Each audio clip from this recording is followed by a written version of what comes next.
स्वागत करते हैं सभी का चैनल पर एक बार फिर से। What is adaptation and radiation से आज स्टार्ट करेंगे क्वेश्चन नंबर 46। अगर इससे पहले आपने वीडियोस नहीं देखे हैं तो ये वाले प्लेलिस्ट पर जाएं, सारे वीडियोस को वॉच जरूर कर लीजिएगा। अगर नए हैं चैनल पर तो जल्दी से सब्सक्राइब कर लें चैनल को और बेल आइकन भी प्रेस करके रखें।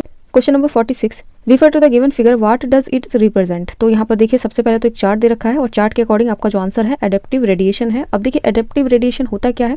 सबसे पहले तो देखिए यहाँ पर आपको एक चार्ट दे रखा है, चार्ट में आपको डिफरेंट टाइप की स्पीसीज आपको शो करा रखी है, ठीक है, वो यहाँ पर आपको अच्छे से समझना है। अब यहाँ पर इसको एडेप्टिव रेडिएशन क्यों कहा गया है, इसे हम कह सकते हैं कि ये एक तरीके का इवोल्यूशन हो सकता है, प्रोसेस ऑफ इवोल्यूशन हो सकता है।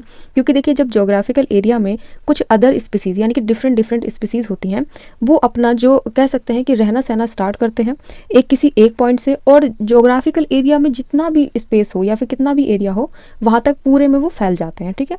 तो इसको हम एडेप्टिव रेडिएशन भी कह देते हैं एक सिंपल लैंग्वेज में, अगर आप इसे समझना चाहें तब। तो आंसर रहेगा आपका बी। चलिए question number next 47, following diagram provide an example of. अब यहाँ पर सबसे पहले तो आपको ये नोटिस करना है, अपना क्या दे रखा है, ऑस्ट्रेलियन मार्सुपाइल्स आपको दे रखे हैं, जिसके एक यहाँ पर दे रखे हैं एग्जाम्पल्स, ये आपके इसमें आते हैं, ठीक है। तो यहाँ आपको बताना क्या है कि ये किस तरीके का एग्जाम्पल हो सकता है। तो सबसे पहले तो देखिए यहाँ पर आपको पता होना चाहिए कि डार्विन के अकॉर्डिंग यहाँ जो आंसर रहेगा वो रहेगा डाइवर्जेंट इवोल्यूशन। अब डाइवर्जेंट इवोल्यूशन में हुआ क्या, तो ये कह सकते हैं कि हम जो ऑस्ट्रेलियन एनिमल्स हैं, जिसे आपने मार्सुपाइल्स कहा, तो ये जो एनिमल्स हैं ये क्या करते हैं, आपको डार्विन्स के अकॉर्डिंग इन्होंने एक्सप्लेन किया था कि ये डाइवर्जेंट इवोल्यूशन को राइज करते हैं, ठीक है। इसलिए हमारा जो आंसर है वो डाइवर्जेंट इवोल्यूशन है अकॉर्डिंग टू डार्विन, ये आपको ध्यान रखना है। चलिए नेक्स्ट क्वेश्चन नंबर 48। सबसे पहले देखिए आपको दे रखे हैं कुछ फिगर्स, यहाँ पर एनिमल दे रखे हैं, ठीक है। तो ये जो मैमल्स हैं ये प्लेसेंटल मैमल्स हैं, और यहाँ पर ऑस्ट्रेलियन मार्सुपाइल और यहाँ पर प्लेसेंटल मैमल्स के अकॉर्डिंग जो यहाँ पर कह सकते हैं एग्जिबिट करता है कोवर्जेंट इवोल्यूशन को। तो यहाँ पर आंसर रहेगा आपका convergent evolution. Next question number 49, the diversity in the type of the break of the finches adaptive to different feeding habit on the Galapagos Island and observed by Darwin provide evidence for, किस चीज़ के यहाँ पर evidence थे, origin of species by the natural selection, ठीक है, ध्यान रखेंगे हमेशा। चलिए नेक्स्ट क्वेश्चन नंबर अपना स्टार्ट करेंगे बायोलॉजिकल इवोल्यूशन से। क्वेश्चन नंबर 50 बायोलॉजिकल इवोल्यूशन से है। तो चलिए स्टेटमेंट दे रखे हैं, कौन कौन से स्टेटमेंट आपके सही हैं तो वो देख लेते हैं। Statement first, operon of Russian, तो रसियन से आपके ऑपरेन थे और इंग्लैंड से आपके हेल्डेन थे। इन्होंने प्रपोज किया था फर्स्ट टाइम कि आपकी जो लाइफ है वो कहाँ से आई है, pre existing non living organic molecule से आई है, जैसे आपका एग्जाम्पल RNA और प्रोटीन है। तो ये आपका ट्रू है, यहाँ तक तो ठीक है। And the formation of life was proceed by the chemical evolution, तो बिल्कुल ये आपका ट्रू रहेगा, जो लाइफ फॉर्मेट हुई थी आपकी केमिकल इवोल्यूशन के थ्रू हुई थी, ठीक है। तो ये तो आपका रहेगा true. Then next, based on observation made during a sea voyage around the world, Charles Darwin concluded that the existing living form and similarity to the varying degree only among themselves, ये आप रखेगा false, ठीक है, ये false रखेंगे। Then next, evolution by the natural selection must have started when the cellular form of the life different metabolic capability originate on the earth। अब आप सभी को पता है कि सबकी जो metabolic capability है वो different होती है, सबकी सेम नहीं हो सकती, तो इसको हम true रखेंगे, यानी कि आपका फर्स्ट true है, सेकेंड आपका false है, देन लास्ट आपका रहेगा true, आंसर होगा B। क्वेश्चन नंबर नेक्स्ट 51 पर स्टेटमेंट दे रखे हैं, तो केयरफुली आपको यहाँ पर बताना है कौन सा करेक्ट है। तो चलिए करेक्ट देख लेते हैं। Alfred Wallace, a naturalist who work in Malay archipelago, has also come to similar conclusion as Darwin around the same time. तो ये आपका रहेगा स्टेटमेंट ट्रू, ठीक है। August Weismann and carefully experimentation demonstrated that life come from only pre existing life, तो ये रहेगा false. Statement 3, the organ which have the same functional structure, अब कोई एक ऑर्गन है जिसमें आपका सेम फंक्शनल स्ट्रक्चर है, ठीक है, बट यहाँ पर डिफरेंट फंक्शन हो सकते हैं, तो उसको हम होमोलोगस ऑर्गन भी कह सकते हैं, तो ये रहेगा आपका ट्रू। तो देखिए rate of appearance of new form of the inversely proportional to the life of the organism, ये रहेगा फॉल्स, ठीक है, इन्वर्सली प्रोपोर्शनल नहीं होता है। आंसर है आपका ए, जो कि आपका फर्स्ट एंड थर्ड स्टेटमेंट होगा right. Question number next 52, question number 52, why the statement survival of the fittest Darwin mean that. अब यहाँ पर डार्विन का क्या मतलब था सर्वाइवल ऑफ द फिटेस्ट से, तो जो ऑर्गेनिज्म है वो प्रोवाइड करते हैं फेवरेबल कंडीशन एंड वेरिएशन, जो कि वो सर्वाइव कर सकें, ठीक है। क्योंकि देखिए जो फिटेस्ट होंगे, अगर इन्हें फिटेस्ट कहा गया तो वो फेस करने के लिए बिल्कुल रेडी रहते हैं जो सराउंडिंग में आपके यहाँ पर हो रहा होता है, ठीक है, कोई भी कंडीशन हो रही होती है तो उसको वो सर्वाइव कर जाते हैं, तो इसलिए यहाँ पर उन्हें फिटेस्ट कहा गया। अगर ये अनफिट होते हैं तो इन्हें क्या हो जाता है, ये एलिमिनेट हो जाते हैं, ठीक है, उसको सर्वाइव करने के लिए रेडी नहीं होते। तो देखिए फ्रेंड्स, ये जो आइडिया था यहाँ पर हर्बर्ट स्पेंसर का था, 1820 से लेकर के 1903 तक का इन्होंने यूज़ किया एक फेज जो कि सर्वाइवल ऑफ द फिटेस्ट था, ठीक है, फर्स्ट टाइम इन्होंने यूज़ किया था। तो और जो डार्विन है उन्होंने इसको जो नाम दिया यहाँ पर नेचुरल सिलेक्शन का नाम दिया था, ठीक है। तो आंसर रहेगा देखिए आपका यहाँ पर इसके अकॉर्डिंग, तो यहाँ पर आपका आंसर नहीं है, आंसर रहेगा आपका यहाँ पर the species most adaptable to change survives. ठीक है, तो स्पीसीज हैं वो बहुत ही ज़्यादा एडेप्टेबल हैं अपने कोई भी इन्वायरमेंट को झेलने के लिए या फिर कह सकते हैं सर्वाइव करने के लिए। ठीक है, चलिए question number next 53, which of the following are two key of concept of the Darwinian theory of evolution. तो आंसर है आपका branching, descent and natural selection, जैसे मैंने अभी पहले ही आपको बता दिया। ठीक है, क्वेश्चन नंबर 54, तो देखिए यहाँ पर स्टेटमेंट ए के अकॉर्डिंग तो कोई भी आंसर अभी तक मैच नहीं हुआ है, तो यहाँ पर स्टार्ट करते हैं अपने बी से।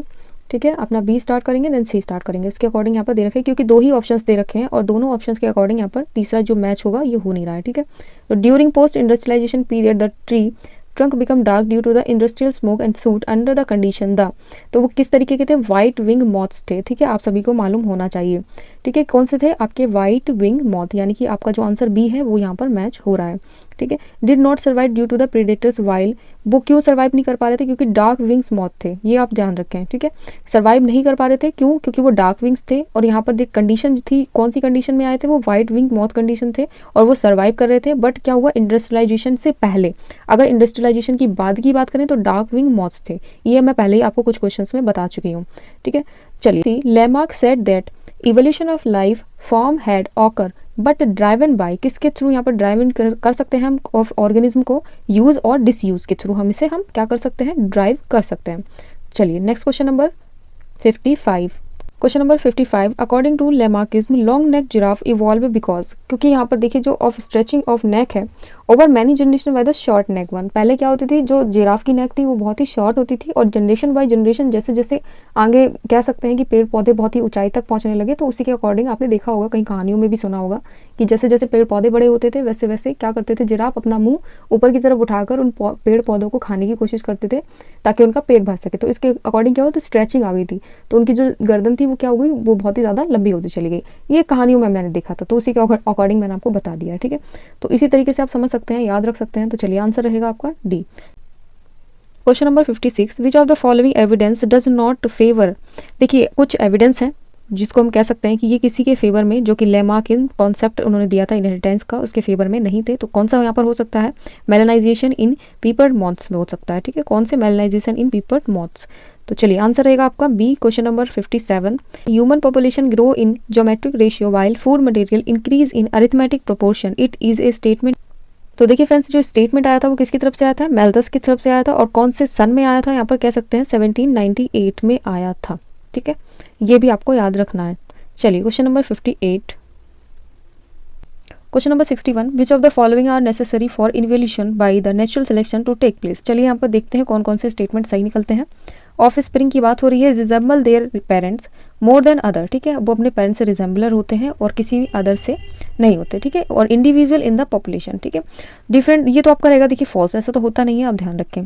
Difference among individual exist the lead to the different number of successful offspring being produce, तो ये आपका रहेगा ट्रू, कह सकते हैं ये रहेगा आपका true. Individual adjust their development depending on the environment, अब देखिए इंडिविजुअल को कहा गया है कि वो यहाँ पर एडजस्ट करते हैं या फिर अपना डेवलपमेंट उसी तरीके से ढाल लेते हैं या इन्वायरमेंट पर डिपेंड होते हैं, तो ऐसा नहीं होता है। ठीक है, सबका अलग अलग ही नेचर होता है और अलग अलग सर्वाइवल प्रोसेस होती है।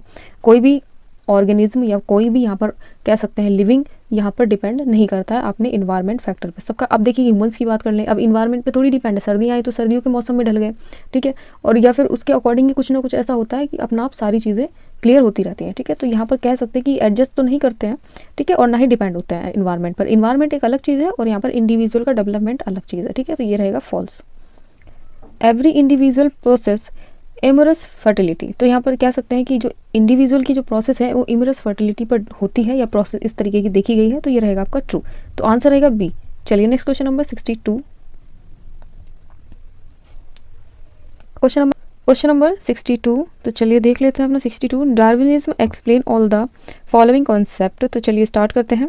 Of spring with better trade, of spring है कोई बेटर ट्रेड के साथ में, दैट ओवरकम कंपटीशन, अब वो कंपटीशन में आए हैं, are best suited for the environment, तो हम इसे कह सकते हैं कि वो यहाँ पर बहुत ही अच्छा साबित होते हैं इन्वायरमेंट के लिए, तो ऐसा तो नहीं है। ठीक है, सबका अपना अपना प्रोसेस है, प्रोसेस के अकॉर्डिंग सारी चीज़ें अपनी चलती रहती हैं, तो ये रहेगा फॉल्स। ठीक है, वेरिएशन में और मे नॉट, वेरिएशन हो सकता है और नहीं भी हो सकता है। ठीक है, B inherited from the parents, parents के थ्रू। ठीक है, हम कह सकते हैं किसी भी पेरेंट में इनहेरिटेड वेरिएंट हो सकता है और नहीं भी हो सकता है, to the offspring to the जी, तो ये हम कह सकते हैं कि हाँ ऐसा है। ठीक है। तो हम यहाँ पर अगर कह सकें कि पेरेंट्स के थ्रू जो इनहेरिटेंस हो रहा है या इनहेरिटेड हो रही है कोई भी वेरिएशन, ठीक है, वो हो भी सकती है और नहीं भी हो सकती है एक ऑफ स्प्रिंग में। तो ये आंसर रहेगा आपका ट्रू। चलिए यही आंसर हो जाएगा, आपको नेक्स्ट आगे ऑप्शन की ज़रूरत ही नहीं होगी। चलिए question number 63। Question number 63, which of the following difference between Lamarckism and Darwinism in incorrect. अब देखिए यहाँ पर कौन सा है जो कि लेमार्किज्म और डार्विनिज्म में आपका इनकरेक्ट मैच कर रहा है, तो उसको आपको बताना है। तो ये आंसर आपका रहेगा, ठीक है, अदर आपको कंफ्यूज होने की ज़रूरत है ही नहीं, ठीक है। ये आपके ट्रू मैच करते हैं, तो इसको आप ट्रूली अच्छे से पढ़ लें। और जो आपका आंसर है वो है बी आपका इनकरेक्ट, जो कि आपसे पूछा गया। तो इसको मैं बताकर आपको कंफ्यूज नहीं करना चाहती। तो इनकरेक्ट आपका जो मैच है वो ओनली बी है, ये आपके राइट मैच है। तो इसको भी आप अच्छे से पढ़ लीजिएगा। चलिए question number next 64। Question number 64, each of us is part of the ongoing evolution of the species, which of the following occurrence would have the greatest impact on the future biological evolution of the human population। अब देखिए यहाँ पर बताया each of us part क्या है, यहाँ पर आपके कोई भी इवोल्यूशन चल रहा है, ठीक है, स्पीसीज में, तो उसका हिस्सा है। और कौन सा यहाँ पर बताना है, आपको कह सकते हैं कि ग्रेटेस्ट इम्पैक्ट कर सकता है आपकी फ्यूचर बायोलॉजिकल इवोल्यूशन में, ठीक है, किसकी, ह्यूमन पॉपुलेशन में। तो आंसर कौन सा आपका रहेगा, आंसर देखिए रहेगा आपका यहाँ पर a mutation occur in one your sperm और एग सेल। अगर म्यूटेशन हुआ तो ये क्या करेगा, जब इवोल्यूशन चल रहा है, ठीक है, बायोलॉजिकल इवोल्यूशन चल रहा है, नेक्स्ट पीढ़ी दर पीढ़ी, अगर म्यूटेशन कहीं भी आपके स्पर्म में या फिर एग सेल में देखने को मिला, तो आगे आने वाला जो इवोल्यूशन है यानी ह्यूमन पॉपुलेशन है उसमें कुछ ना कुछ इम्पैक्ट हो सकते हैं, और वो इम्पैक्ट बहुत ही बड़े भी हो सकते हैं, ठीक है। आंसर रहेगा ए। तो चलिए अभी के लिए इतना ही रखते हैं। मैकेनिज्म ऑफ इवोल्यूशन अपना स्टार्ट करेंगे नेक्स्ट वीडियो में। तो सारे वीडियोस वॉच कर लीजिएगा प्लेलिस्ट पर जा करके, आप सभी को जैसे ही मैं बताती हुई आ रही हूँ, सारे प्लेलिस्ट पर वीडियोस ऑलरेडी आते रहते हैं। हालांकि 1 या 2 दिन के अंडर में गैप हो सकता है, क्योंकि देखिए अगर एक्सप्लेन करना है तो उस चीज़ को पहले रिसर्च आउट करना होता है, ठीक है, तब मैं आपको बताऊँगी तो आपको ज़्यादा अच्छे से समझ में आएगा। तो अभी के लिए इतना। चलिए थैंक्स फॉर वॉचिंग, और वीडियो लाइक करना ना भूलें, चैनल को भी सब्सक्राइब कर लें। बीएससी नर्सिंग का अब बहुत ही जल्दी आपको पेपर भी देखने को मिलेगा, तो उसके रिलेटेड मैंने और भी वीडियोस दे रखे हैं, तो वो भी चैनल पे से जाकर आप वॉच कर सकते हैं। Thanks for watching.